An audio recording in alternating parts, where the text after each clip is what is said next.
পবিত্র জিলকদ মাস শুরু হয়ে গিয়েছে। আজকে 1 তারিখ।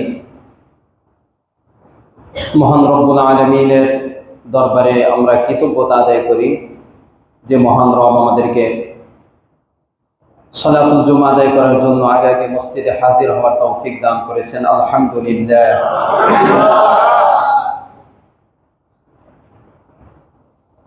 একজন ঈমানদারের ইবাদত বন্দেগী এবং নেক কাজ থেকে বিশ্রামের কোনো সুযোগ নেই। একজন মুমিনের, একজন ঈমানদারের নেক কাজ করা, ইবাদত থেকে তার কোনো কি নেই, ছুটি নেই, তার কোনো বিরতি নেই। আল্লাহ রাব্বুল আলামিন সূরাতুল হিজরের 99 নম্বর আয়াতে বলেন, ওয়া'বুদু রাব্বাকা হাত্তা ইয়াতিয়াকাল ইয়াকিন। অর্থাৎ তোমরা মৃত্যুর আগ পর্যন্ত ইবাদত বন্দেগী করতে থাকো। কাজেই যতক্ষণ পর্যন্ত ঈমানদারের সেন্স ঠিক আছে, মৃত্যু আসার আগ পর্যন্ত ইবাদত থেকে তার কোনো বিরতি নেই, তার কোনো ছুটি নেই।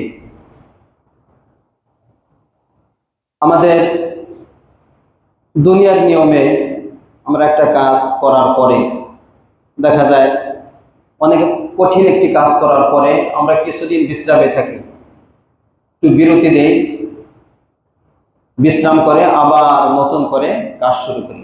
দুনিয়ার নিয়ম তো এটাই, ঠিক না?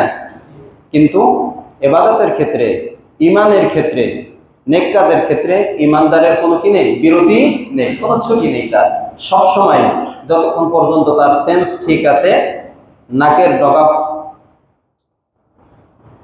তার প্রাণ থাকার আগ পর্যন্ত তাকে ইবাদত বন্দেগী করতেই হবে। রমাদান মাস দীর্ঘ একটি মাস সিয়াম সাধনা আমরা করেছি, কম বেশি সকলেই আমরা অনেক ইবাদত বন্দেগী করেছি। কিন্তু দেখা যায় রমাদান মাস শেষ, আমাদের অবস্থা আগের মতো নেই। অনেকের অবস্থা দেখে মনে হয় যে আল্লাহ রাব্বুল আলামিন মনে হয় আমাদেরকে ছুটি দিয়ে দিচ্ছেন। কি বলেন? এরকম কোনো সুযোগ, ভাবার কোনো সুযোগ আছে? এরকম ইসলামের কোনো নিয়ম আছে যে কিছুদিন ইবাদত বন্দেগী করো আর কিছুদিন এখন নামাজ থেকে, ইবাদত বন্দেগী থেকে তোমরা বিরত থাকো? এরকম কোনো সুযোগ আছে? ঈমানের ক্ষেত্রে, ইসলামের ক্ষেত্রে, ইবাদতের ক্ষেত্রে এরকম ভাবার কোনো সুযোগ নেই। হ্যাঁ, রমাদান মাসে আমাদের ইবাদতের গতি একটু বেশি ছিল। কি ছিল? স্পিরিট একটু বেশি ছিল, সেটা একটু কমতে পারে, এটা স্বাভাবিক। কিন্তু নামাজ ছেড়ে দেওয়া যাবে না, মসজিদে আসা ছেড়ে দেওয়া যাবে না, ইবাদত বন্দেগী থেকে মুখ ফিরিয়ে নেওয়ার কোনো সুযোগ নেই। আছে বলেন? যেমন দেখেন, রমাদান মাস রোজার মাস, ইসলামের 5টি পিলারের খুঁটির মধ্যে একটি খুঁটি হলো রোজা। এই রোজা একটি মাস আমরা পালন করেছি।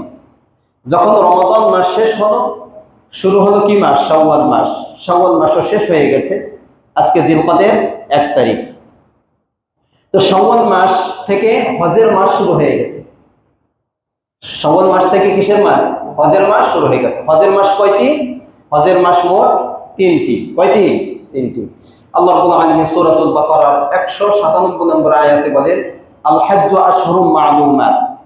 হজ নির্দিষ্ট কিছু সময়, কিছু মাসে করতে হয়। আশহুরুম মা'লুমাত, নির্দিষ্ট কিছু মাস। এই নির্দিষ্ট কিছু মাস কোন কোন মাস, এটা কোরআনে নেই। আল্লাহ রাসূল সাল্লাল্লাহু আলাইহি ওয়াসাল্লাম তাফসীর করে দিয়েছেন। এই নির্দিষ্ট মাসগুলোতে যে হজ করতে হয়, এই নির্দিষ্ট মাসগুলোর মধ্যে 3টি মাস আল্লাহ রাসূল হাদিসের মধ্যে ব্যাখ্যা করে দিয়েছেন এই আয়াতে। প্রথম মাস শাওয়াল মাস, দ্বিতীয় মাস যুলকাদা, তৃতীয় মাস যুলহিজ্জা, আমরা বলি যুলহজ। ঠিক আছে? এই 3 মাস। দেখেন, এখান থেকে বোঝা যায় যে ইসলামের 5টি স্তম্ভের মধ্যে একটি স্তম্ভ রোজা শেষ, আরেকটি গুরুত্বপূর্ণ স্তম্ভ হজ শুরু হয়ে গেছে। একটা শেষ না হইতে আরেকটা কি হয়ে গেছে? শুরু হয়ে গেছে। এর থেকে বোঝা গেল যে ঈমানদারের ইবাদত বন্দেগী থেকে তার কোনো কি নেই, ছুটি নেই, বিশ্রাম নেই। তার কথাটা বুঝাচ্ছে ভাই? তো হজের মাস শুরু হয়ে গেছে, 1 মাস শেষ। হজের ফ্লাইট গতকাল থেকে শুরু হয়ে গেছে। যখন হজের মাস শুরু হয়ে যায়, হজের মৌসুম, আলোচনাটাও হজের করতে হয়, ঠিক না ঠিক বলে? হজের মাস যখন শুরু হয়ে যায়, হজ যখন কাছাকাছি চলে আসে, তখন আমাদের মধ্যে আমরা যারা আছি এদের মধ্যে দুই শ্রেণীর লোক। এক শ্রেণী হলো যারা এই বছর হজের রেজিস্ট্রেশন করে ফেলেছে এবং কনফার্ম হয়ে গেছে যে তারা হজে যাবে। তাদের মুখে তো হজের আলোচনা, তাদের চিন্তা ভাবনা, হজের প্রস্তুতি, যাওয়া, সব দিক থেকে তাদের মুখে শুধু কি হজ আর হজ, ঠিক না ঠিক বলে? আরেক শ্রেণী আছে যারা চেষ্টা করেছে কিন্তু রেজিস্ট্রেশন করতে পারে না, কিন্তু যাওয়ার ইচ্ছা ছিল, তাদেরও আফসোস বেড়ে যায়। হজের মাস যখন আসে তাদের কি আফসোস বেড়ে যায়, তাদেরও মাথায় চিন্তা ভাবনায় হজ থাকে যে হ্যাঁ এই বছর যেতে পারলাম না, যদি আমার হায়াত না থাকে আগামী বছর যেতে পারবো কি পারবো না। এই দুই শ্রেণীর লোকের মুখে মুখে চিন্তা ভাবনায় কি থাকে? শুধু হজ আর হজ। এছাড়া আমরা যারা আছি, যারা এবছর যাচ্ছি না বা রেজিস্ট্রেশন করার জন্য আমরা চেষ্টা করি নাই, তাদের মধ্যে কিছু আছে যারা অতীতে হজ করেছে। অতীতে কি করেছে? হজ করেছে। এরকম কিছু আছে না যারা অতীতে হজ করেছে, তাদেরও দেখবেন হজের মাস আসলে শুধু মাথায় ঘুরতে থাকে ওই মক্কা মদিনার ওই স্মৃতিগুলো, তাদের মাথায় খালি ঘুরতে থাকে, ঠিক না ঠিক বলে? এটা বাস্তব। এছাড়া বাকি যারা আছে, এই তিন শ্রেণীর লোক ব্যতীত বাকি আমরা যারা আছি, যারা ওখানে যেতেও পারি নাই, এবছর যাচ্ছি না বা রেজিস্ট্রেশন করার জন্য আমরা চিন্তাও করি নাই, তাদেরও কম বেশি এই হজের মাস আসলে তাদের মুখ থেকেও হজের কথা শোনা যায়। হ্যাঁ, হজের মাস শুরু হয়ে গেছে, অমুক তারিখ থেকে ফেরার শুরু হয়ে গেছে, তারপরে আজকে আরাফার দিন, আজকে মূল হজ, কি বলেন? এরকম আলোচনা থাকে না থাকে না? আল্লাহ রাব্বুল আলামিন এই যে হজের মাস আসলে আমাদের মুখ থেকে যে শুধু হজের আলোচনা, আমাদের চিন্তা ভাবনায় যে শুধু হজ হজ, বাইতুল্লাহ যাওয়া, বাইতুল্লাহ হজ না করে যেন আল্লাহ রাব্বুল আলামিন আমাদের কাউকে মৃত্যু না দেন, আমিন বলেন। তো আজকে আলোচ্য বিষয় আমি নির্ধারণ করেছি হজ বিষয়।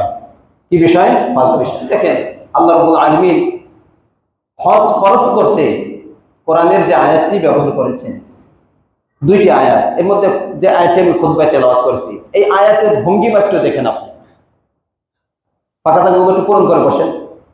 এখানে আসেন একজন, আগে থেকে একটু ফাঁকা জায়গাগুলো পূরণ করে বসেন, আমার দিকে লক্ষ্য করেন। যে আয়াতের দ্বারা আল্লাহ রাব্বুল আলামিন হজকে ফরজ করেছেন, সূরা আলে ইমরানের ৯৭, ৯৬, ৯৭ নম্বর আয়াত। এখানে আল্লাহ রাব্বুল আলামিন হজ ফরজ করতে গিয়ে আল্লাহ রাব্বুল আলামিনের বলার ভঙ্গিমা দেখেন, স্টাইলটা দেখেন। আল্লাহ রাব্বুল আলামিন বলেন ওয়ালিল্লাহি আলান নাস। যারা আরবি গ্রামার বোঝে, আরবি গ্রামারের ছাত্র যারা, মাদ্রাসার আলেম যারা, তালিবুল ইলম যারা, যারা আরবি গ্রামার বোঝে তারা বোঝে এখানে কিভাবে বলেছে। যেমন ধরেন, এখানে দেনাদার আর পাওনাদারের একটা বিষয় আল্লাহ রাব্বুল আলামিন তুলে ধরেছেন। দেনাদার, পাওনাদার, আরবিতে এরকম ব্যবহার হয়। যেমন ধরেন, অমুক ব্যক্তি আমার কাছে কিছু টাকা পায়, তাহলে এখানেও দেনাদার আর কি আছে? পাওনাদার আছে। একজন দেনাদার আর একজন, ঠিক না ঠিক বলে? এক্ষেত্রে আরবি ব্যবহার করে লি ফুলানিন আলাইয়া দিরহামুন, এরকম বলে। লাহু আলাইয়া দিরহামুন, এরকম শব্দ বলে, মানে অমুকে আমার কাছে এত টাকা পায়। এখানে একজন দেনাদার আর একজন কি? পাওনাদার। ঠিক একই ভঙ্গিমায় আল্লাহ রাব্বুল আলামিন এই আয়াতের মধ্যে হজের বিষয়টা এরকম তুলে ধরেছেন, লিল্লাহি আলান নাস। একই হুবহু একই সিস্টেমে আল্লাহ রাব্বুল আলামিন বলেন যেখানে যে মানুষের উপরে আল্লাহর পাওনা, লিল্লাহি আলান নাস, মানুষের উপরে আল্লাহর পাওনা। কার পাওনা? আল্লাহর পাওনা। লিল্লাহি আলান নাস, মানুষের উপরে কর্তব্য, আল্লাহর জন্য করণীয়। আল্লাহ মানুষের কাছে পায় কি? পায় হিজ্জুল বাইতি মান ইসতাতা ইলাইহি সাবিলা, যার আর্থিক এবং শারীরিক সামর্থ্য থেকে ওই ব্যক্তির কাছে আল্লাহ রাব্বুল আলামিনের পাওনা হলো সে যেন বাইতুল্লাহ গিয়ে হজ করে। সুবহানাল্লাহ বলেন। দেখছেন আপনি স্টাইলটা কি? আপনি ইসলামের যত ফরজ বিধান আছে, আল্লাহ রাব্বুল আলামিন যে ফরজ বিধান আয়াতের মাধ্যমে ফরজ করেছেন, কোন বিধানে এরকম আল্লাহ রাব্বুল আলামিন বলেন নাই, একটা বিধানে এরকম বলেন নাই।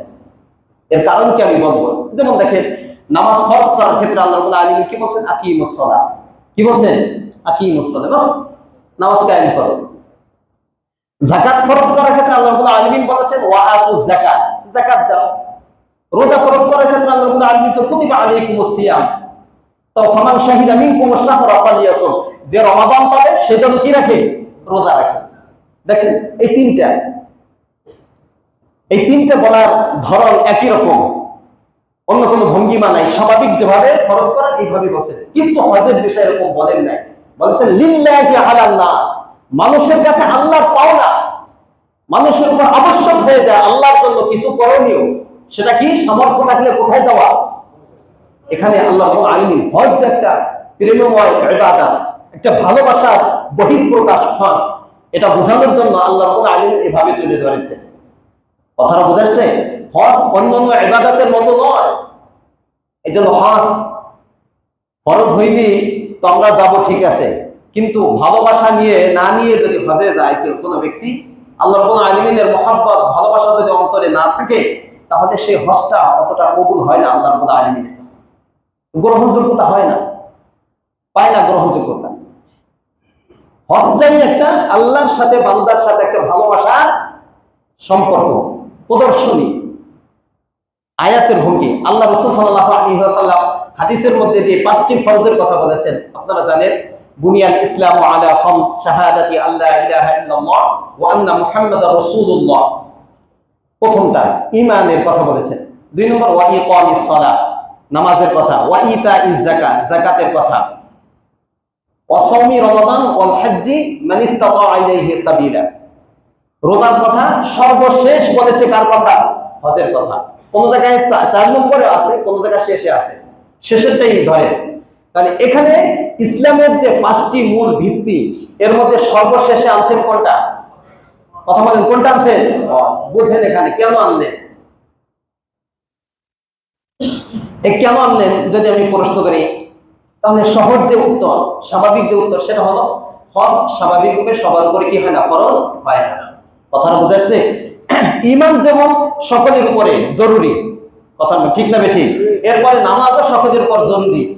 যাকাত যার আর্থিক সম্পত্তি আছে, সামর্থ্য আছে, সে যাকাত দিবে, নাকি প্রতি বছর তাকে যাকাত দিতে হয়। আচ্ছা, আর রোজা তো সবারই রাখতে হয়, ঠিক না বেঠিক বলে? কিন্তু হজ এটা সবার উপরে কি হয় না? ফরজ হয় না। যেহেতু সবার উপরে ফরজ হয় না, এই জন্য এটাকে কিসে রাখছেন? সর্বশেষ রাখছেন। এটা একটা স্বাভাবিক উত্তর, কিন্তু গ্রহণযোগ্য উত্তর কোনটা এটা বুঝতে হবে। কেন আল্লাহ রাসূল সর্বশেষ হজকে আনলেন? এর কারণ হলো ভাই, হজ হলো বান্দার সাথে আল্লাহর সাথে যে মহব্বতটা, এই মহব্বতটা প্রকাশের চূড়ান্ত মাধ্যম হলো কি? হজ, চূড়ান্ত মাধ্যম। এই জন্য বান্দার সাথে আল্লাহর সাথে প্রথম ভালোবাসার সম্পর্ক হয় ঈমানের দ্বারা। কিসের দ্বারা? ঈমানের দ্বারা। এই ভালোবাসা বাড়তে থাকে আস্তে আস্তে, যখন বাড়ে নামাজের মাধ্যমে এই ভালোবাসা বাড়তে থাকে, এরপরে যাকাতের মাধ্যমে ভালোবাসা আরো বাড়ে, রোজার মাধ্যমে ভালোবাসা আরো বাড়ে। এই ভালোবাসা বাড়তে বাড়তে বাড়তে বাড়তে যখন এই ভালোবাসা ধরে রাখতে পারে না, তখন আল্লাহর যে প্রতি যে ভালোবাসা, তার যে বিরহ বেদনা, এটাকে একটু প্রশমিত করার জন্য, একটু কমানোর জন্য কোন জায়গা চলে যায়? বাইতুল্লাহ চলে যায়। বুঝাচ্ছে ভাই? এই জন্য হজটা হলো আল্লাহর সাথে বান্দার ভালোবাসা চূড়ান্ত প্রকাশের চূড়ান্ত যে মাধ্যম, সেটা হলো হজ। এই জন্য হজকে সর্বশেষ রেখেছে, যে এই 4টির মাধ্যমে, এই 4টি ফরজ পালন করার মাধ্যমে যখন তার ভালোবাসা উতলিয়ে উঠবে, তখন সেটাকে একটু দমন করার জন্য, একটু প্রশমিত করার জন্য, একটু কমানোর জন্য কোন জায়গা চলে যাবে? বাইতুল্লাহ চলে যাবে। এই জন্য সর্বশেষ টাকা। আর আমি একটু গভীরে ঢুকে আমি আপনাদেরকে বুঝাই। এই যে ইসলামের যে 5টি মূল স্তম্ভ, ঈমান, নামাজ, যাকাত, রোজা, হজ, কয়টি? এই 5টি, অথবা পুরা ইসলামটাই আল্লাহ মহব্বতের উপরে, ভালোবাসার উপরে নির্ভর। পুরা ইসলামটাই আল্লাহ ভালোবাসার উপরে। এই 5টি সহ পুরা ইসলামটাই কিসের উপর ভিত্তি? কিসের উপরে? আল্লাহর মহব্বতের উপরে, ভালোবাসার উপরে। কিভাবে ভাই? যেমন দেখেন, একজন কাফের ব্যক্তি, কাফের যার ঈমান নাই, আল্লাহর প্রতি তার কোনো ভালোবাসা আছে? কথা বলেন, বোঝেন ভালোবাসা, তার কোনো ভালোবাসা আছে? যদি আল্লাহকে ভালোবাসতো, ভালোবাসা থাকতো, তাহলে সে কুফর অবস্থায় থাকতে পারতো না, সে মুশরিক অবস্থায় থাকতে পারতো না, সে তো আল্লাহর উপর ঈমান আনতো। ঠিক না ঠিক বলে? আচ্ছা, যখন কোনো ব্যক্তি কুফরি থেকে, শিরক থেকে, অথবা কোনো ব্যক্তি যখন ঈমান আনে, কি আনে? ঈমান আনে। ঈমান আনে এর অর্থ হলো আল্লাহর সাথে তার এই ভালোবাসার যোগসূত্র মাত্র কি হয়েছে? শুরু হয়েছে। এই জন্য ঈমানটা হলো তাআরুফ। ঈমানটা কি? তাআরুফ। বান্দা আর আল্লাহর সাথে পরিচয় ঘটে ঈমানের দ্বারা। এই মাত্র বান্দা ঈমানের দ্বারা কাকে চিনলো? আল্লাহকে চিনলো। এটাকে বলা হয় তাআরুফ, ঈমানের দ্বারা। কথাটা বুঝাচ্ছে? আচ্ছা, কিন্তু ঈমান যখন কোনো ব্যক্তি আনে, তখন আল্লাহর সাথে তার ভালোবাসা সম্পর্ক মাত্র শুরু হয় অন্তরে। অন্তরে ঈমানের বিষয়টা কি মুখে না অন্তরে? অন্তরে। অন্তরে ভালোবাসা। এই দুনিয়ার সিস্টেমে আপনি বোঝেন, একজন আরেকজন যে অবৈধ ভালোবাসা অথবা বৈধ ভালোবাসা, স্বামী স্ত্রীর মাঝে যেটাই বলেন না কেন, যে ভালোবাসাটা, এই ভালোবাসা কি সর্বপ্রথম মুখ দিয়ে প্রকাশ করে, না প্রথমে অন্তরে কোনো মেয়ের প্রতি, কোনো ছেলের অথবা ছেলের প্রতি কোনো মেয়ের যে ভালোবাসা জন্ম হয়, প্রথমেই মুখে না অন্তরে? চোখ দিয়ে দেখার পরে অন্তরে ভালো লাগা কি হয়? শুরু হয়। কিন্তু এই ভালোবাসা যদি অন্তরে রাখে, তাহলে সে যাকে ভালোবাসে তাকে কোনোদিন পাবে? কথা বলেন, তাকে কোনোদিন পাবে? তাকে কোনোদিন পাবে না। সে এই ভালোবাসা মুখ দিয়ে কি করতে হবে? প্রকাশ করতে হবে। দুনিয়ার সিস্টেমে আমি বুঝাচ্ছি। এরপরে যখন ভালোবাসার কথা বলে ফেলতে হবে যে আমি তোমাকে ভালোবাসি, এটা বলে ফেলতে হবে মুখ দিয়া। এরপরে এই ভালোবাসা যখন বাড়তে থাকে, তখন আস্তে আস্তে কি করে? কথা বলতে বলতে যখন আরো ভালোবাসা বাড়ে, তখন গিফট, কথা বলে, বিভিন্ন ধরনের জিনিস দেয়। ঠিক আছে তো? সংক্ষেপে বুঝেন, গিফট দেয়। এটা ভালোবাসা যখন বাড়তে থাকে তখন এই কাজটা করে, না শুরুতে করে? বুঝতেছেন আপনারা? একটু পরে করে এটা গিফট প্রদান করে, আদান প্রদান হয়। এটা ভালোবাসার বহিঃ প্রকাশ। এটা এরপরে যখন ভালোবাসা আরো বেশি শুরু হয়ে যায়, তখন বিরহ বেদনা শুরু হয়।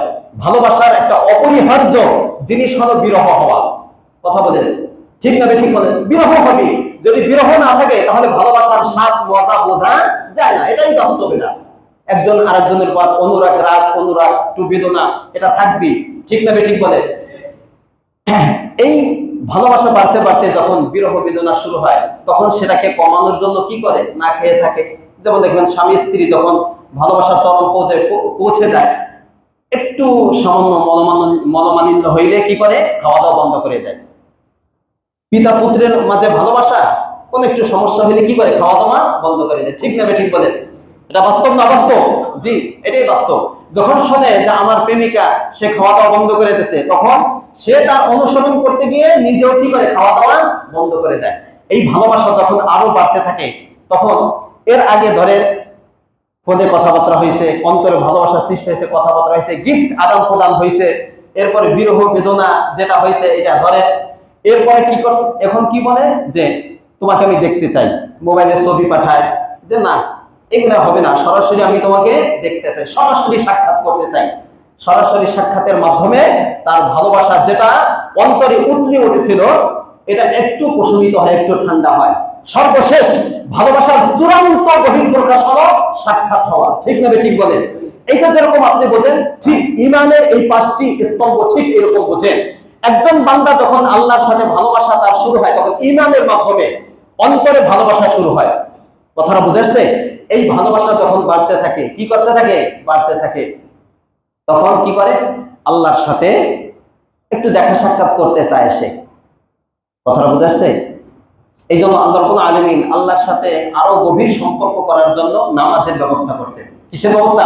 আল্লাহর সাথে একটু কথা বলতে চায়, আল্লাহর সাথে একটু দেখা করতে চায়, একটু কথা বলতে চায়। এই জন্য নামাজের বিধানের নিয়ম আল্লাহ রাব্বুল আলামিন ঈমানের পরে করেছেন। এবং এই নামাজকে আদায় করার জন্য আল্লাহ রাব্বুল আলামিন সারা পৃথিবীতে আনাচে কানাচে বিভিন্ন জায়গায় তার কিছু ঘরের সিস্টেম করে দিয়েছেন। মসজিদ কি করেছেন? মসজিদ। যা আসো মসজিদে আসো। মসজিদে এসে হাদিসের মধ্যে আসে আল মুসাল্লি ইউনাজি রাব্বাহু, একজন নামাজি নামাজের মধ্যে কার সাথে কথা বলে? আল্লাহর সাথে কথা বলে। হাদিসের মধ্যে এসেছে আকরাবু মা ইয়াকুনুল আবদু মির রাব্বিহি ওয়া হুয়া সাজিদুন, বান্দা যখন সিজদা যায় তখন সবচেয়ে আল্লাহর নিকটে পৌঁছে যায়। সুবহানাল্লাহ। অন্তরে যখন ভালোবাসার সৃষ্টি হয় তখন মাহবুবের কাছে আসার চেষ্টা করে, মাহবুব কোথায় আছে একটু কথা বলার চেষ্টা করে। এই জন্য নামাজের বিধান। এই জন্য দেখবেন প্রথম যখন ভালোবাসা হয় তখন প্রেমিকার সাথে যখন দেখা সাক্ষাৎ করতে যায়, নোংরা পোশাক পরে যায়, অপরিষ্কার হয়ে যায়, সেজে গুজে পারফিউম ব্যবহার করে, সেন্ট ব্যবহার করে, চুল স্টাইল দিয়ে, ঠিক না ঠিক বলেন? এই জন্য আল্লাহ রাব্বুল আলামিন কোরআনে বলেছেন, কোরআনে বলে দিয়েছেন খুযু যিনাতাকুম ইনদা কুল্লি মাসজিদ, বলে দিয়েছেন কোরআনে স্পষ্ট যে তোমার সাথে তো ঈমানের মাধ্যমে আমার ভালোবাসা অন্তরে শুরু হয়েছে, এখন মুখে প্রকাশ করবে, তুমি আমার সাথে কথাবার্তা বলবে, দেখা সাক্ষাৎ করবে, কাজে নোংরা অবস্থায় মসজিদে আসলে চলবে না। কথাটা বোঝাচ্ছে? সাজসজ্জা গ্রহণ করে ভালো পোশাক পরে আসতে হবে। বদনে দুর্গন্ধ, মুখে দুর্গন্ধ থাকলে হবে না। যদি শরীরে দুর্গন্ধ থাকে, গোসল করে, আতর লাগে, পারফিউম ব্যবহার করে, এই জন্য নামাজে যে যত সুন্দর ভাবে আসবে তার নামাজটা তত সুন্দর হয়, ঠিক না ঠিক বলেন? এই জন্য হাদিসের মধ্যে আসছে যখন মসজিদে আসবে তখন কোন পিয়াজ খেয়ে অথবা দুর্গন্ধ আসে এবং কোন জিনিস খেয়ে মসজিদে আসা মাকরুহে তাহরিমি। কথাটা বুঝাচ্ছে? মাকরুহে তাহরিমি। আচ্ছা, এই দুনিয়ার ভালোবাসার সাথে মেলে তো মেলে না? মেলে না। এই ভালোবাসা আল্লাহর সাথে সাক্ষাতের জন্য নামাজের ব্যবস্থা করছে। এই নামাজকে বলা হয় তাআল্লুক মা আল্লাহ, ঈমানকে বলা হয় তাআরুফ, আল্লাহর সাথে বান্দার পরিচয়। আর নামাজকে শরীয়তে বলা হয় তাআল্লুক মা আল্লাহ, নামাজের মাধ্যমে কার সাথে সম্পর্ক হয়? আল্লাহর সাথে সম্পর্ক হয়। আচ্ছা, এই নামাজ যখন পড়তে থাকে বান্দার সাথে আল্লাহর কাছাকাছি চলে আসে, মসজিদে আসে, কিন্তু আল্লাহর তো দেখা সাক্ষাৎ পায় না, তখন বিরহ বেদনা ভালোবাসা আরো বাড়তে থাকে, ঠিক না ঠিক? আল্লাহ রাব্বুল আলামিন তখন বলছেন এই ভালোবাসা একটু প্রশমিত করার জন্য, একটু দমন করার জন্য, একটু কমানোর জন্য আল্লাহ রাব্বুল আলামিন আরেকটা ইসলামের একটা বিধানের সিস্টেম করে দিয়েছেন, সেটা হলো যাকাত। যে তুমি আমাকে এখন গিফট দাও। কি দাও? গিফট দাও। তোমার সম্পদের 2.5% গরিবদেরকে দাও। গরিবদেরকে দেওয়ার অর্থ হলো তুমি যেন আমাকে দিচ্ছ। সুবহানাল্লাহ বলেন। আপনারা যে মসজিদে দান করতেছেন, এ কাকে দান করতেছেন?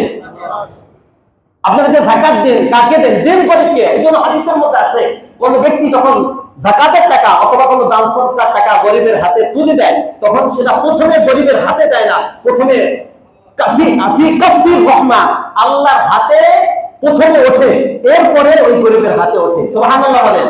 জি, এই জন্য হাদিসের মধ্যে, হাদিসে কুদসিতে আছে যে বান্দা কাল কিয়ামতের ময়দানে আল্লাহ রাব্বুল আলামিন ডাক দিয়ে বলবে, বান্দা আমি অসুস্থ ছিলাম, আমাকে তুমি দেখতে আসো নাই, আমি ক্ষুধার্ত ছিলাম, আমাকে খাবার দাও নাই, আমি পিপাসার্ত ছিলাম, আমাকে পানি পান করাও নাই। কে বলবে? জি, আমাকে আপনাকে বলবে এটা। তখন বান্দা বলবে, আল্লাহ আপনার কিভাবে আবার ক্ষুধা লাগে, আপনার আবার কিভাবে পিপাসা লাগে, এভাবে ডেকে ডেকে বলবে বান্দা, আল্লাহ আপনি আবার কিভাবে অসুস্থ হবে? হ্যাঁ, আল্লাহ রাব্বুল আলামিন বলবেন, শোনো, এর ব্যাখ্যা শোনো।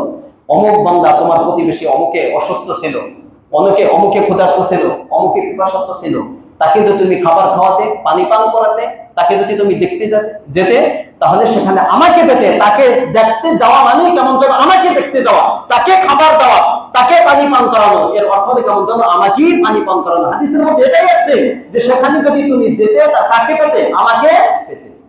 কথাটা বুঝাচ্ছে? এই জন্য ভালোবাসা যখন আরো বেশি গভীর হয় আল্লাহর সাথে, বান্দার সাথে, তখন সেটা একটু দমন করার জন্য গিফটের ব্যবস্থা, যাকাত নামক ফরজ। এবং এটা শুধুমাত্র একটা যে যাকাত এমনি দাও, কোনো সওয়াব নেই বা কিছু নাই, এটা একটা ইবাদত হিসাবে আল্লাহ রাব্বুল আলামিন বানিয়ে দিয়েছেন। সুবহানাল্লাহ বলে। আচ্ছা, এই ভালোবাসা যখন বাড়তে থাকে, আল্লাহ রাব্বুল আলামিনকে দেখতে পায় না, গিফট দেয়, ভালোবাসা আরো বাড়ে, দেখতে পায় না, তখন এই ভালোবাসা বিরহ বেদনা কমে না বাড়ে? জোরে বলেন, কমে না বাড়ে? বাড়ে। বেদনা আরো বেশি বাড়ে, তখন এই বেদনা যন্ত্রণা আরো বেশি বাড়ে, ভালোবাসা ইশক মুহাব্বত আরো বেশি বাড়ে। এই যাকাতকে বলা হয় মুহাব্বত। মুহাব্বতের উপরে যেটা, সেটার নাম হলো ইশক। সেটার নাম কি? ইশক। আল্লাহ রাব্বুল আলামিন এই যন্ত্রণাকে দমন করার জন্য রোজার বিধান করেছেন। কিসের বিধান? রোজা। আল্লাহ রাব্বুল আলামিন বলে যে আমি তো না খেয়ে থাকি, আল্লাহ রাব্বুল আলামিন খায়? জোরে বলেন না, খায় না। তাহলে তোমার ভিতরে আমার যে ভালোবাসা উঠলে উঠেছে, এটাকে দমন করার জন্য তুমি আমার স্বাধীন অবলম্বন করো, তুমি একটি মাস না খেয়ে থাকো। সুবহানাল্লাহ বলেন।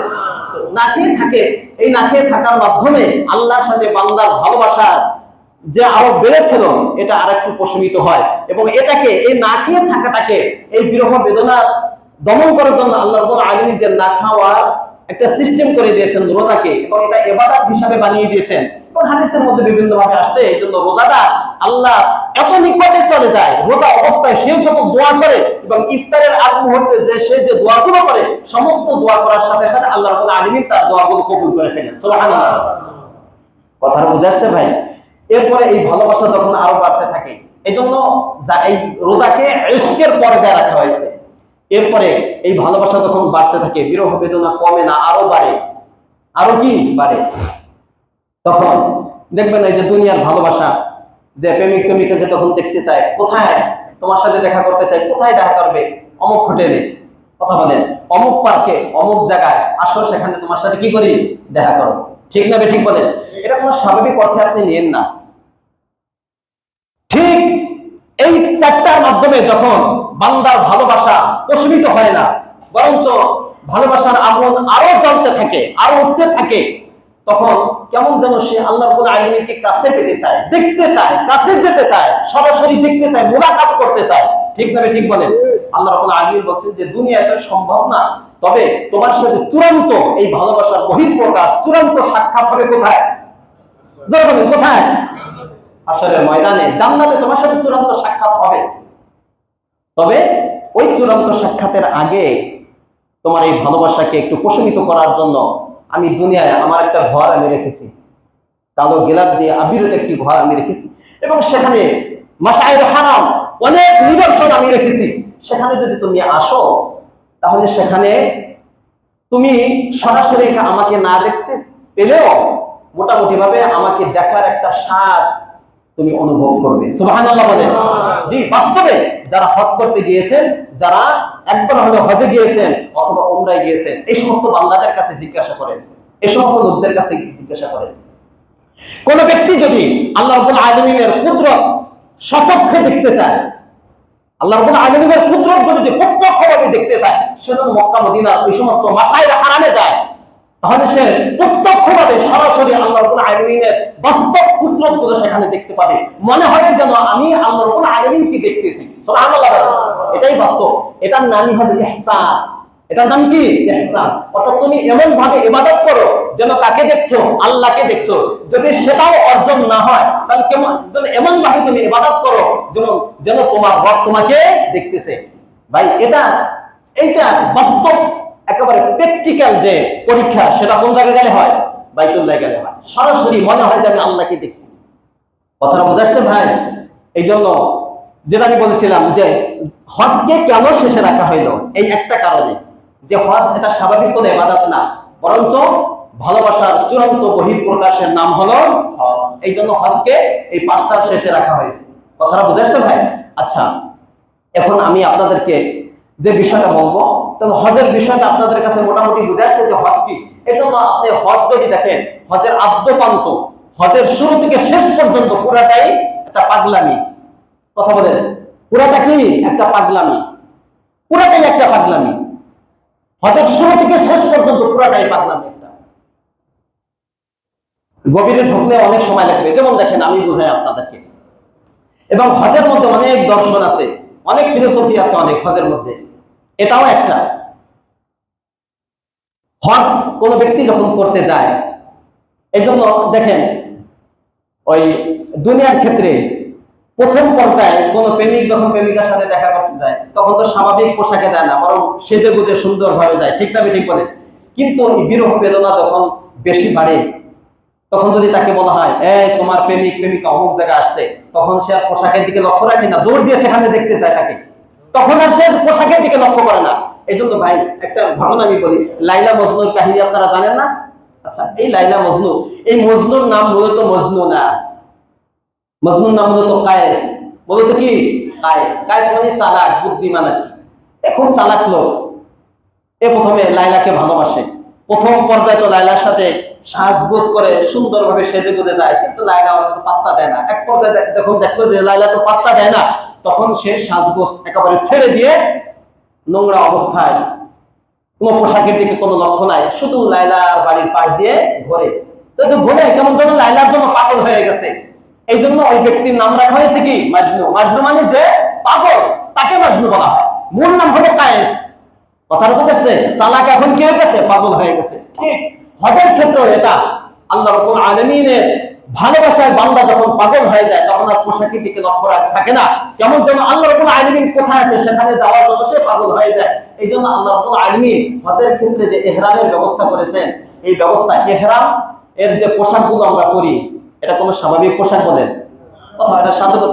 এবং ইহরাম যখন হয়ে যায় তেল লাগাইতে পারবা না, আতর ব্যবহার করতে পারবা না, সুরমা ব্যবহার করতে পারবা না, সুগন্ধি ব্যবহার করতে পারবা না। ঠিক না? ঠিক বলেন? জি।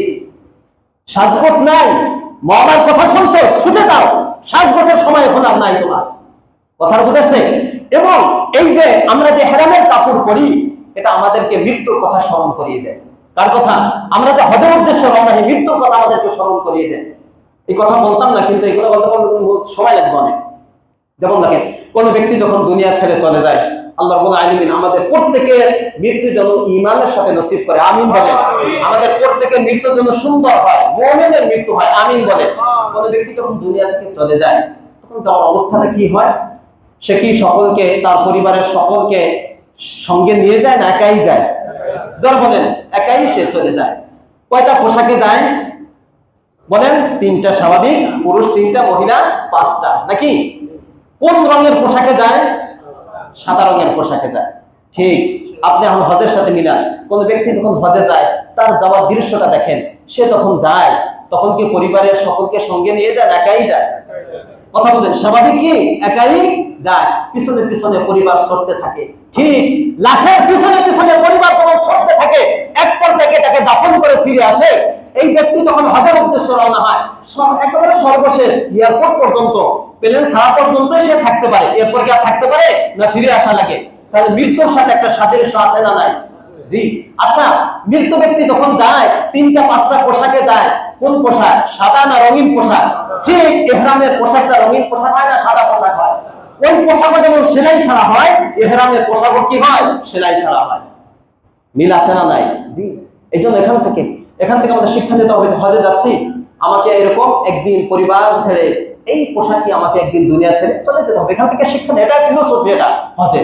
যাই হোক, তো বান্দা যখন হজে যায় দেখেন মাওলা প্রেমের যে নিদর্শনগুলো হজ। বান্দা যখন হজের উদ্দেশ্যে রওনা হয় সে কোন পোশাকে রওনা হয়? সাদা পোশাকে, সেলাইবিহীন পোশাকে রওনা হয়। সে পাগলের মতো চলতে থাকে, মুখে শুধু একটা বাক্য, কি? লাব্বাইক আল্লাহুম্মা। ওই 5000 বছর আগে, 5000 বা 4000 5000 বছর আগে ইব্রাহিম আলাইহিস সালাম জাবালে আগে কুবাইসে বাইতুল্লাহ নির্মাণের পর এখানে উঠে যে ডাক দিয়েছিলেন, ওয়াযিন ফিন নাসি বিল হজ্জি ইয়াতুকা রিজালা ওয়া আলা কুল্লি দামিরি ইয়াতিনা মিন কুল্লি ফাজ্জিন আমিক। আল্লাহ রাব্বুল আলামিন বলেছেন যে বাইতুল্লাহ নির্মাণ হয়ে গেছে, আপনি জাবালে আগে কুবাইসে উঠে ডাক দেন, সারা বিশ্বের সমস্ত মানুষকে ডাক দেন বাইতুল্লাহ নির্মিত হয়ে গেছে, দুনিয়ার সকল মানুষ যেন আল্লাহর ঘর জিয়ারত করার জন্য, হজ করার জন্য এখানে আসে। এই ডাকটা দেন আপনি জাবালে আবি কুবাইসে উঠে। যে ইব্রাহিম আলাইহিস সালাম বলেন, আল্লাহ কে শুনবে? আল্লাহ রাব্বুল আলামিন বলেন, শোনার দায়িত্ব তো আপনার না, ঘোষণা দেওয়ার দায়িত্ব আপনার। ওয়াজিন, আপনি ঘোষণা দেন, সারা বিশ্বের সমস্ত মানুষ এবং আলেমে আরওয়াহি যত রূহ আছে সকলের কানে এই আওয়াজ পৌঁছে দেওয়ার দায়িত্ব আমি হবে। সুবহানাল্লাহ, সবার কানে পৌঁছে দিয়েছে। ওই ডাকে সারা দিচ্ছে হাজি যখন কি বলে? লাব্বাইক। লাব্বাইক মানে হাজির, আল্লাহুম্মা লাব্বাইক, হে আল্লাহ আমি হাজির। কি হাজির? ওই ইব্রাহিম আলাইহিস সালামের মাধ্যমে আল্লাহ রাব্বুল আলামিন যে বাইতুল্লাহ আসার যে ডাক দিয়েছিল ওই ডাকের হাজিরা লাব্বাইক এখন দিচ্ছে। যখন এই যে ক্লাসে হাজিরা ডাকে আব্দুল্লাহ কি বলে? হাজির। কি বলে? হাজির, প্রেজেন্ট, হাজির, যেটাই বলে এটার উদ্দেশ্য আমি উপস্থিত। লাব্বাইকের অর্থই এটা। আল্লাহ তুমি যে ইব্রাহিম আলাইহিস সালামের মাধ্যমে বাইতুল্লাহ আসার যে ডাক দিয়েছিলে ওই ডাকে সারা দিয়ে আমি হাজির। আল্লাহু আকবার বলেন। জি, শুরু হচ্ছে মাওলা প্রেমের ইশক, ভালোবাসার বহিঃপ্রকাশ এখান থেকে শুরু।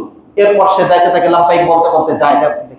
যাওয়ার পরে যখন বাইতুল্লাহ দেখে সর্বপ্রথম যখন ওই কালো গিলাফ নজরটা পড়ে, মসজিদে হারাম যেটা চারপাশে যে গোল যেটা এটা হলো মসজিদে হারাম, আর যে কালো গিলাফ যেটা চার কোণা ওটার নাম হলো বাইতুল্লাহ কাবা।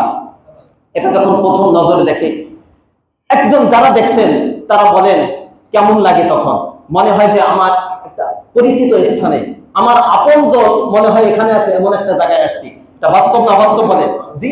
কারণ বাইতুল্লাহর নিচে যে জায়গাটা, ওইখানে যে জায়গা, যে মাটি, ওই মাটি থেকে আমাদেরকে সৃষ্টি করা হয়েছে। সুবহানাল্লাহ বলেন। ইতিহাস আমি গত বছর ধারাবাহিক বাইতুল্লাহর ইতিহাস আমি বলেছি, ওইখান থেকে শুনে নিয়ে। এই জন্য মনে হয়, এই জন্য অনেক ঘটনা আছে, অনেক অমুসলিমরা শুধুমাত্র দেখার জন্য যে মানুষ প্রতি বছর প্রায় 40-50 লাখ মানুষ ছুটে যায় ওই একটা ঘর দেখার জন্য, কি আছে ওখানে, তারা তাদের নাম পরিবর্তন করে মুসলিম নাম পরিচয় দিয়ে, কারণ অমুসলিম নামে বাইতুল্লাহ আসা যাবে, বাস্তব করা যাবে না, অমুসলিম নামে তারা বাইতুল্লাহ এসেছে, স্বামী স্ত্রী এসেছে। ইতালির একটা ঘটনা আসছে, আসার পরে বাইতুল্লাহ দেখার সাথে সাথে মনে হয় যে এটা কোনো তো অপরিচিত কোনো জায়গা না, এখানে একটা চেনা চেনা একটা ফিল মনে হয়, ভাব হয়, এখানে মানে পরিচিত একটা স্থানে এসেছি। এবং যাওয়ার পরে সেখানে নিজেকে কন্ট্রোল করে রাখতে পারে নাই, সাথে সাথে সে কালিমাতুশ শাহাদা পড়ে সাথে সাথে সে ঈমান গ্রহণ করে ফেলেছে। সুবহানাল্লাহ বলে। জি, এরকম অনেক ঘটনা ঘটেছে।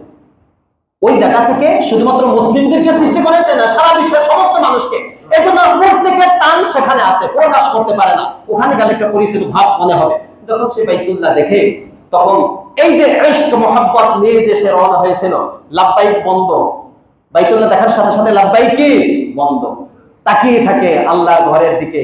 ওই যে ভালোবাসা একটু প্রশমিত করতেছে, একটু দমন করতেছে, ঠিক না ঠিক। এরপরে সে পাগল হয়ে মাওলাকে দেখার জন্য বাইতুল্লাহ তার পাশে কি ঘোরাঘুরি কি করে শুরু করে দেয়। বাইতুল্লাহ যে ঘুরি যে মাওলাকে দেখা যায় কিনা, মাওলাকে পাওয়া যায় কিনা, কিন্তু বাস্তবিক আল্লাহ রাব্বুল আলামিনকে এখানে সচক্ষে দেখা সম্ভব না। বরং এই বাইতুল্লাহ এখানে আল্লাহ রাব্বুল আলামিনের তাজাল্লি, এখানে রহমত নাযিল হয়। আল্লাহকে পাওয়ার জন্য ঘুরতে থাকে। কখনো যেমন দেখেন, ভালোবাসার একটা অপরিহার্য একটা জিনিস হলো যে প্রেমিকাকে সাথে মোলাকাত, একটা জড়িয়ে ধরা, চুমু দেওয়া। দুনিয়ার ক্ষেত্রে বলতেছি, এটা বাস্তব না বাস্তব বলে? জি, ঠিক বাইতুল্লাহর ক্ষেত্রে একই। যখন সে ঘুরতে থাকে, ঘুরতে এক পর্যায়ে ইশকার সে ভিতরে কন্ট্রোল করে রাখতে পারে না, কখনো যে মুলতাজাম জড়িয়ে ধরে, কোনটা ধরে যে মুলতাজাম জড়িয়ে ধরে, কখনো রুকনি ইয়ামানি ধরে, কখনো হাজরে আসওয়াদে যে চুমু খেয়ে নিজের ভালোবাসা একটু প্রশমিত করে। ঠিক না ঠিক বলে? জি, এটা বুঝবেন, এই ভালোবাসা না নিয়ে গেলে আপনি হজের মজাই বুঝবেন না। শুধু হজ করবেন, একটা সফর হবে, এটা বাস্তবে হজ হবে না। এটা নিয়ে যেতে হবে আপনাদেরকে, এটাই বাস্তব। যদি আজকে ঘটনা বলতেছি বুঝানোর জন্য এগুলো বলতেছি, এটা না নিয়ে গেলে ভালোবাসার মজাটা বুঝবেন না। এরপরে এক পর্যায়ে সেইগুলো করার পরে ঠান্ডা হয় না, যায় সফা মারওয়ায়। দেখি সেখানে গিয়ে হাজরা আলাইহিস সালাম যেমনি ভাবে সফা থেকে মারওয়া, মারওয়া থেকে সফা, সফা থেকে মারওয়া দৌড়াচ্ছিলেন, এবং এক পর্যায়ে আল্লাহ রাব্বুল আলামিনের মুহাব্বত সে পেয়ে গেছেন, আল্লাহ রাব্বুল আলামিনকে পেয়ে গেছেন। ওই পানি সন্ধান হয়ে গেছে, পানির সন্ধান, জামজাম কূপের সন্ধান হয়ে যাওয়া মানে আল্লাহকে ডাকার মাধ্যমে আল্লাহকে সে পেয়ে গেছে। ঠিক এই হাজি সফা মারওয়ার মাঝে দৌড়াদৌড়ি শুরু করে, দেখি সফায় উঠে সে অন্যদিকে তাকে না, মূল হলো বাইতুল্লাহ, সফায় উঠে বাইতুল্লাহর দিকে ফিরে থাকে, মারওয়ায় গিয়ে বাইতুল্লাহর দিকে ফিরে দোয়া করে। ঠিক না ঠিক? জি, হজের দৌড়াতে থাকে এবং পাশাপাশি ভিতর দিয়ে দৌড়াতে থাকে। যখন সবুজ বাতি আসে সেখান দিয়ে সে আরো জোরে বাইতুল্লাহ, এখান থেকে বাইতুল্লাহ আরো দেখা যায়, এখন তো সিস্টেম নাই, তখন সে দৌড়াইতে থাকে। এক পর্যায়ে এই ভালোবাসা পেতে পাওয়ার জন্য যখন সে সফা মারওয়ায় দৌড়াইতে থাকে, এই ভালোবাসা কন্ট্রোল করতে পারে না, আরো বেড়ে যায়। তখন সে চলে যায় আরাফার ময়দানে। কোথায় যায়? আরাফার ময়দানে যায়। আরাফার ময়দানে যায়, সেখানে দেখেন কি অবস্থা, খালি মাথা, পায়ে জুতা স্যান্ডেলের কোনো নাই, ধুলোমলির অবস্থায়, খুশকো খুশকো চুল নিয়ে এলোমেলো অবস্থায় শুধু আরাফার ময়দানে সে বাহিরে দাঁড়িয়ে দুটি হাত আকাশমানের দিকে তাকিয়ে শুধু দোয়া করতে থাকে। কাকে ডাকতে থাকে? আল্লাহকে ডাকতে থাকে, দেখে এখানে পাওয়া যায় কিনা। এরপর যখন সূর্য অস্ত যায়, কোথায়? মুজদালিফায় চলে আসে, দিয়ে রাত্রে সেখানে কাটিয়ে মাওলাকে পাওয়া যায় কিনা। এরপরে আসে মিনায়, বুঝানোর জন্য বলতেছি, মিনায় আসে। মিনায় আসার পরে কঙ্কর নিক্ষেপ করে, যে এখানে তো ইব্রাহিম আলাইহিস সালাম এখানে তো শয়তানের বিরুদ্ধে সংগ্রাম করে আল্লাহর মহব্বত অর্জন করেছিল। ঠিক না ঠিক বলে? শয়তানকে কঙ্কর মেরেছিল, পাথর মেরেছিল, শয়তানের উপর বিজয় লাভ করেছিল, আল্লাহর ভালোবাসা এখানে দিদার পেয়েছিল। দেখি সেখানে গিয়ে পাওয়া যায় কিনা। শয়তানকে কঙ্কর নিক্ষেপ করে, পিলার গুলায় কঙ্কর নিক্ষেপ করে। এরপরে যখন কোনো কিছুই অর্জন হয় না, মাওলাকে দেখা যাচ্ছে না, পাচ্ছে না, তখন নিজের জীবনটা আল্লাহ রাব্বুল আলামিনের জন্য কোরবান করার জন্য সে প্রস্তুত হয়ে যায়। আল্লাহু আকবার বলে। জি, এই জন্য কি করে? এরপরে সে কি করে? জবেহ করে, কোরবানি করে। হাজিরা করে না করে না? জি, আল্লাহ অনেক বান্দা আছে এরকম ঘটনা, আমার ওস্তাদে মুহতারামের মুখ থেকে শুনেছি এরকম, যে হজে যাওয়ার পরে পশু জবেহ করার মতো কোনো প্রাণী তার কাছে নাই, আর্থিকভাবে সে অসচ্ছল, টাকা নাই, কি করবে? দেখে যে সকলে কোরবানি করতেছে, নিজের কাছে নাই। দেখে খুব আফসোস লাগে, যার ভিতরে ভালোবাসা থাকে, বাস্তবে এটা লাগে। সবাই কোরবানি দিচ্ছে আল্লাহর জন্য, আমি পারতেছি না। ব্যথা লাগে না? লাগে না? বাস্তব লাগে এটা। আল্লাহর ভালোবাসা থাকলে লাগবে। তখন এক পর্যায়ে সে বলে ফেলে, আল্লাহ আমার তো সামর্থ্য নাই যে একটা পশুকে তোমার জন্য আমি কোরবানি করব, আছে শুধু আমার প্রাণটা, তবে এখানে আমার কোনো কৃতিত্ব নেই। এই জীবনটা, এই দেহটা কার? আল্লাহ। যদি একটা প্রাণী দিতে পারতাম তাহলে তো আমার কষ্টে উপার্জিত টাকা দিয়ে কিনে আমি দিতাম, এখানে আমাকে কিছু ক্রেডিট ছিল, কিন্তু এই প্রাণ তো তোমার দেওয়া। কাজী তোমার দেওয়া জিনিসকে যেহেতু কিছু পাচ্ছি না, আমি আমার নিজের জীবনকে তোমার জন্য উৎসর্গ করে দিলাম। এইটা বলার সাথে সাথে চিৎকার দিয়ে সে সেখানে পড়ে গেছে। মানুষ এসে দেখে তার প্রাণ ঠান্ডা হয়ে গেছে। অর্থাৎ আল্লাহ তার এই জানের কোরবানিকে কবুল করে ফেলছে। এটার নাম হলো ভালোবাসা। এক পর্যায়ে বান্দা যখন এগুলো করে, তখনও দেখা যায় রবকে পাওয়া যায় না। কোথায় চলে যায়? দৌড় দিয়ে সে মদিনায় চলে যায়। সুবহানাল্লাহ বলবেন। কোথায় যায়? মদিনায়। যে মদিনায় গিয়ে দেখি দুনিয়ার শ্রেষ্ঠ মাহবুব, আল্লাহ সবচেয়ে আল্লাহকে যিনি ভালোবাসতেন, তার নাম কি? মুহাম্মদুর রাসূলুল্লাহ সাল্লাল্লাহু আলাইহি ওয়াসাল্লাম। দেখি সেখানে গিয়ে তার মাধ্যমে মাওলার কোনো খোঁজ পাওয়া যায় কিনা। অনেক ভাই বলে যে হজে যাওয়ার পরে ভাই মদিনায় যাওয়া হজের কোনো অংশ না। এটা ঠিক আছে, মদিনা না গেলে আপনার হজের কোনো সমস্যা হবে না, এটা বাস্তব।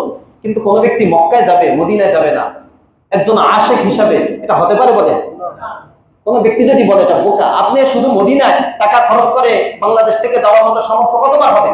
মদিনা থেকে, মক্কা থেকে মদিনা কত দূর? এই জন্য কোনো ব্যক্তি মক্কায় যাওয়ার পরে মদিনায় যাবে না, এটা হতে পারে না। তখন সেখানে যায়, রওজা আতহারের পাশে দৌড়িয়ে যায়, সেখানে সালাম দেয়, যে দেখি আল্লাহ রাসূলের মাধ্যমে আল্লাহকে পাওয়া যায় কিনা। যেটা আমি বুঝাতে চাচ্ছিলাম সেটা হলো যে হজের আদ্যপান্ত শুরু থেকে শেষ পর্যন্ত আল্লাহ এবং বান্দার সাথে যে ভালোবাসা, এই ভালোবাসা প্রকাশের চূড়ান্ত মাধ্যমের নাম কি? হজ। এবং প্রত্যেকটা কাজ হলো, হজের প্রত্যেকটা কাজ পাগলামি ছাড়া আর কিছুই নাই। কিসের পাগলামি? আল্লাহর ভালোবাসা যে উতলে উঠেছে।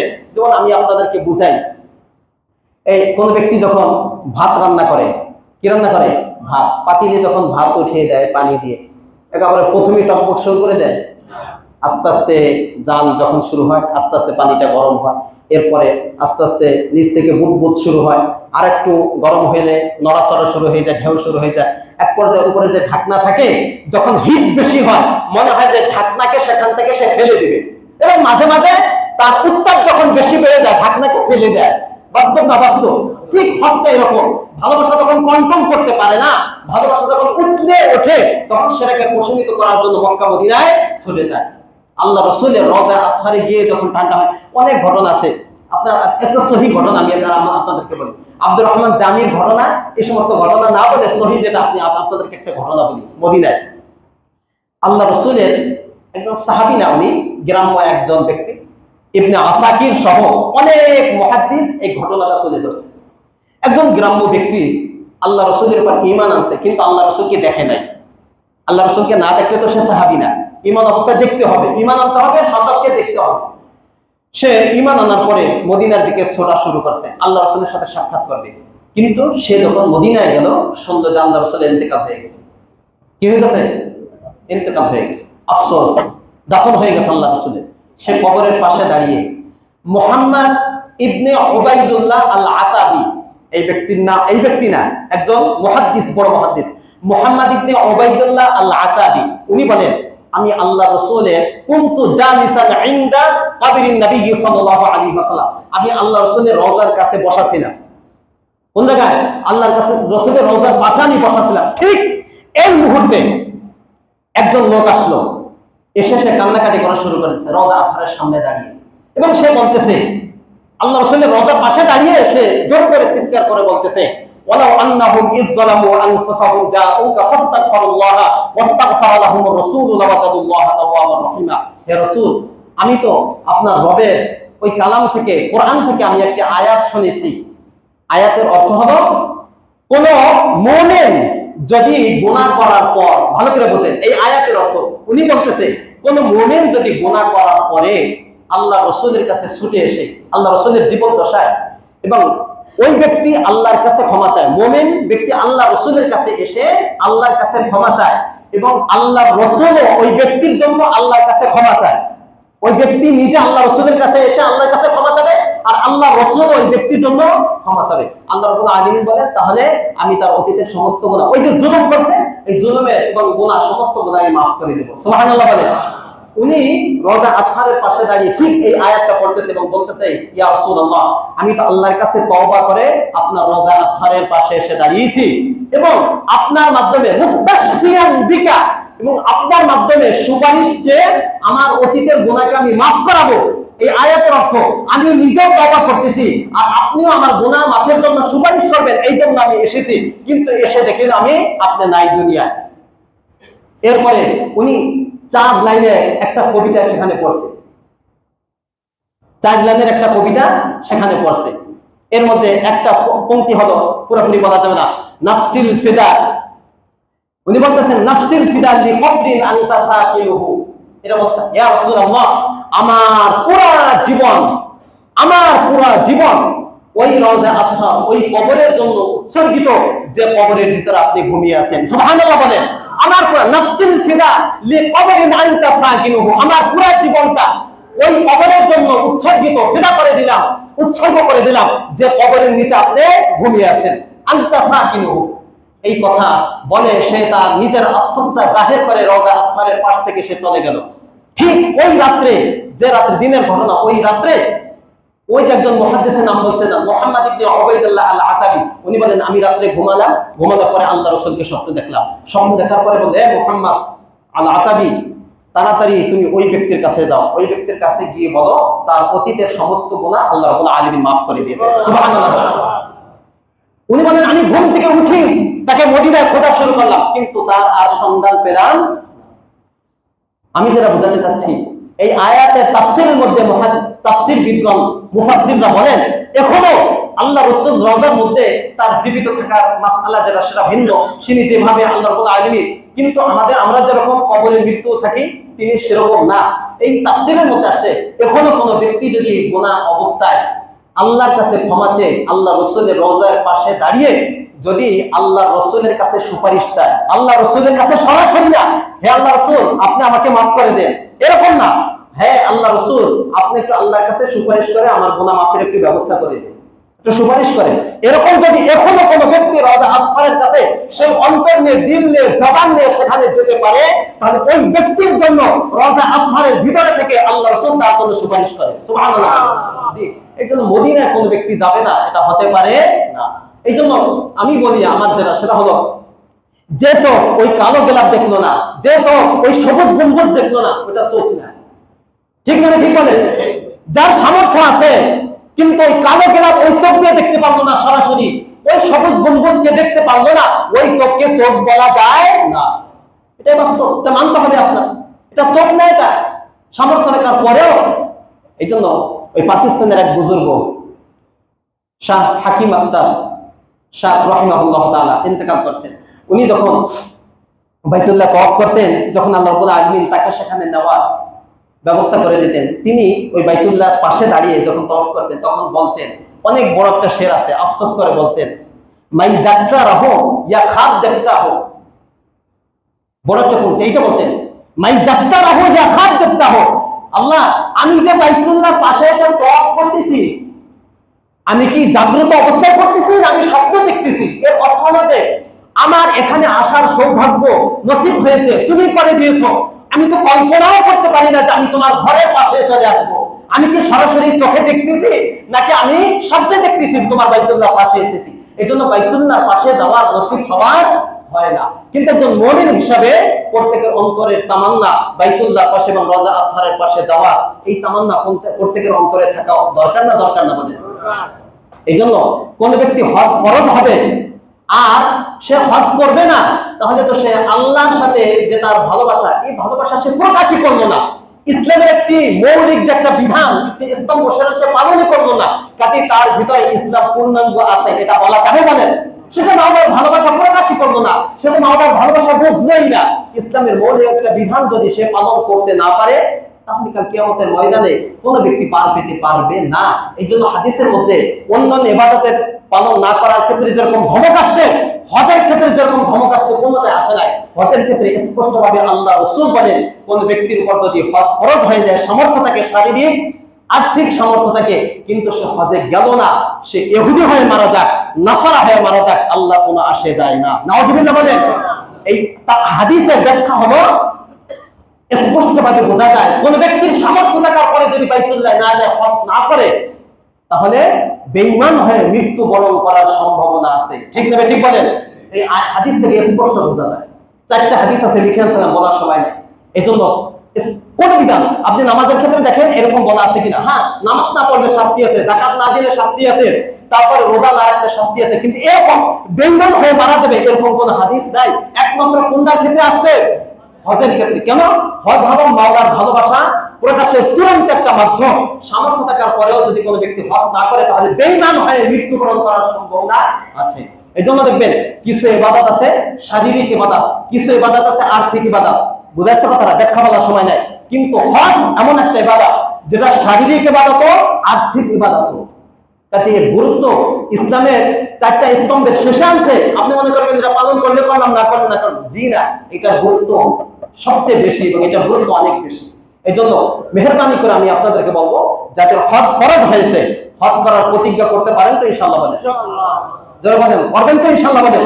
এই জন্য যাদের সামর্থ্য আছে, আমি আপনাদেরকে ভাই, হজে যেতে টাকা লাগে না। আপনি মনে করেন যারা যায় সবাই মনে হয় বড় লোক, না। কি বলছে? এই কয়দিন আগে এক ভাই ওমরা করে আসছে, স্যার নিজের সমস্ত সম্বল, নাম বলবো না, 80,000 টাকা জমাইছে, আল্লাহ আরেক বান্দার মাধ্যমে সে ব্যবস্থা করে দিয়েছে বাকি টাকা। উমরা করে আসছে কয়দিন, তার পুরো জীবনের সমস্ত সম্পদ গুছিয়েছে, এই 80,000 টাকা দিয়ে সে গেছে। আর বাকি টাকা সে ইচ্ছা করছে, মনের সংকল্প ছিল তার, বাকি টাকার ব্যবস্থা কে করে দিয়েছে? বাংলাদেশ যারা করে দিবে। এই জন্য টাকা থাকলেই সবাই হজে যেতে পারে না। ঠিক না? ঠিক বলেন। টাকা থাকলেই এই চোখ দিয়ে বাইতুল্লাহ কালো গেলাপ দেখার সৌভাগ্য সবার হয় না। কথা বুঝাচ্ছে? অন্তরের ব্যথা থাকতে হবে, দোয়া করেন এবং হজের উদ্দেশ্যে, ওমরার উদ্দেশ্যে অল্প অল্প কিছু জমা এবং দোয়া করেন, আল্লাহ আমার সামর্থ্য অনুযায়ী আমি এখানে জমা করলাম তোমাকে দেখার জন্য, বাইতুল্লাহ যাওয়ার জন্য, বাকি টাকার ব্যবস্থা তুমি করে দিও ইনশাআল্লাহ। আপনি আমি এখানে বলে মেম্বারে বসে বলে গেলাম, এই কাজগুলো করেন ইখলাসের সাথে, ব্যবস্থা কে করে দিবে? এই জন্য যাওয়ার তামান্না সকলের আছে তো ইনশাআল্লাহ বলে। আর যাদের ফরজ হয়েছে নিয়ত করে, এই বছর তো যেতে পারবেন না, আগামী বছর যেন আপনাদের যাওয়া তৌফিক হয়ে যায়। আপনি বলবেন পরে যাব, আপনি কবে মারা যান আপনি জানেন না, সময় শেষ। এই জন্য আর আলোচনা আমি দীর্ঘায়িত করবো না। মোট কথা হলো, সর্বশেষ আমি একটা কথা বলে শেষ করি। অনেকে বেশি ওমরায় যাচ্ছে এবং এটা বলে এবং সেটা ধারণা করতেছে যে ওমরা দ্বারা হজের বিধান কি হয়ে যাবে? আদায় হয়ে যাবে।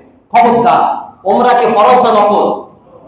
প্রতি বছর যদি এক ওমরা থেকে আইসা আর এক ওমরায় যায়, এইভাবে যদি সারা জীবন খালি ওমরাই করতে থাকে, ওই হজ ফরজ যে হয়েছে ওইটাকে আদায় হবে? আদায় হবে। খবরদার, এই চিন্তা ভাবনা। আপনি ওমরায় যান, সমস্যা নেই, ওমরায় যান, কিন্তু আপনার উপর যদি হজ ফরজ হয়ে থাকে তাহলে অবশ্যই আপনি হজ ফরজ এটা আদায় করতে হবে। কি কি সম্পদ থাকলে হজ ফরজ হবে, কার উপর হজ ফরজ হবে, হজের ফজিলত কি, আল্লাহ রাব্বুল আলামিন তৌফিক দিলে ইনশাআল্লাহ আগামী দিনে আলোচনা হবে। একটু তাড়াতাড়ি আসবেন। আল্লাহ রাব্বুল আলামিন আমাদের সকলকে এই দুই চোখ দিয়ে বাইতুল্লাহ এবং আল্লাহ রাসূলের সবুজ গম্বুজ দেখার তৌফিক আল্লাহ রাব্বুল আলামিন দান করুন।